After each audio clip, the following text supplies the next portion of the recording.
পৃথিবীর বিভিন্ন দেশে বাঙালিরা মাটি ও কৃষির প্রতি ভালোবাসা থেকে নিজ নিজ বাড়ির আঙিনায় গড়ে তুলছেন কৃষির আয়োজন।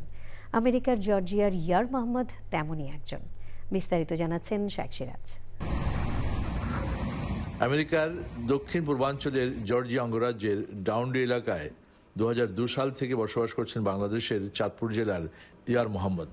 4 বিঘা আয়তনের বসতভিটা প্রাঙ্গণে তিনি গড়ে তুলেছেন পরিকল্পিত এক আঙিনা কৃষি। অলমোস্ট 27 ইয়ার্স আমি আমেরিকাতে।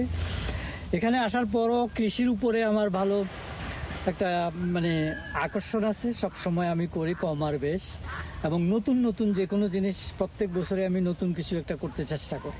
আলাদা আলাদা অংশে উৎপাদন করা হচ্ছে বাংলাদেশি শাকসবজি।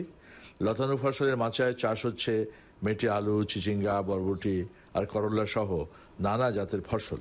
এক সাইডে করি আপনার ওই যে মাটিতে গাছগাছালি, আরেক সাইডে আছে আমার প্রায় 100 ফিট লম্বা মাচা আছে। ওই যে লাউ, কুমড়া, চিচিঙ্গা, যত রকম মাচার মধ্যে যেসব শাকসবজি করে ওইটা করি আর কি। এক সাইডে ওল কচু লাগাইছিলাম গত বছর।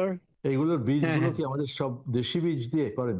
হ্যাঁ, আমি বেশিরভাগই চেষ্টা করি দেশি বীজ আনার জন্য। তবে মাঝে মধ্যে কিছু বীজ আমি ওই যে চায়না কোম্পানির থেকে বিভিন্নভাবে অনলাইন থেকেও নেই কিছু। আঙিনার পাশেই কিংসলে লেক। এখানকার বাসিন্দারাই লেকটির মালিক এবং নিয়মিত মাছ ধরেন ইয়ার মোহাম্মদ সহ স্থানীয়রাও। এই মাছ কি ন্যাচারাল ফিশ নাকি না চাষ করা? সেখানে চাষ করা না, এখানে বেশিরভাগই ন্যাচারাল। প্রবাস থেকে মাটি ও কৃষির সঙ্গে শেকড়ের টান এভাবেই দিনে দিনে ছড়িয়ে পড়ছে ভিন দেশে। Sheikh Siraj, channel I.